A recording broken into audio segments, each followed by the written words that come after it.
Hey guys, what's up? Kevin again, lead screen printer at ABS. Now, what is a screen? Screen is right in the name, screen printer, screen printing. So obviously screens are very important. It's possibly the single most important item in the process. Screens, what are they? We're gonna get into that right now.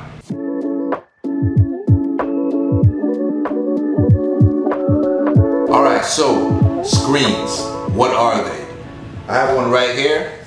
As you can see, a screen is probably the most important piece of equipment during screen printing. The screen is what allows us to impart the image onto the garment, whatever fabric that we're using or fabric that we're printing that day. So after it goes through the steps from the graphic designer, the customer approves it, we get the screen exposed, you'll see the image on the screen once we blow it out. And I'll walk you through all those steps in other later segments in the series. Don't worry, I got you covered. Now, if you have 5 colors in the image, 6 colors in the image, 3 colors in the image, you're going to need a specific screen for that specific color. So let's take a 3-print job by chance. We have a 3-print job, yellow, black, and gold. We're gonna need 3 different screens, one for the yellow, one for the black, and one for the gold. So once again, I'm showing you guys what screens are here at ABS. We have 2 racks behind me, just 2 racks. Trust me, we have a lot of screens, a lot of things going on at one time. So catch me for the next episode, catch me for the next information series where I'm going to show you everything you need to know about screen printing, DTF, production, graphic design, you name it. One more thing I'd like to point out before we get going, mesh count is very important. Mesh count.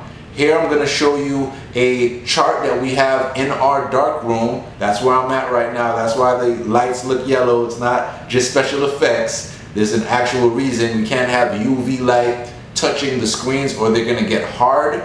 And you only want it to get hard when it's time to get to the press. So once again, this is the chart. It shows you the breakdown of the different mesh counts, 110s, 156s, all the way up to 280. Now, just a quick synopsis of what this means. The lower the count, so let's say you have an 86 or a 110 mesh, that's going to allow more ink to come through the screen as opposed to a 280 or a 230 mesh. Kind of like with cloth and with linen, with thread count.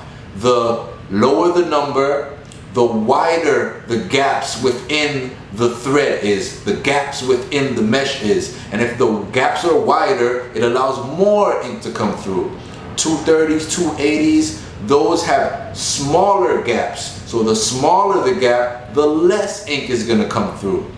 Now this is important when you're printing, basically because there are some sections of the image that you might want more ink to come through to help cover and spread the image, or you might want less ink to come through. And I find with my own experience with white ink, it's always better to have a 156. That's considered standard, even though sometimes I do use the 200, but the 156 would be standard because white ink is the thickest ink that you'll come across. So you want somewhat wide but not too wide, somewhat thin or small but not too small. So 156, 160 is right around the perfect mark so that the ink flows through without any issues.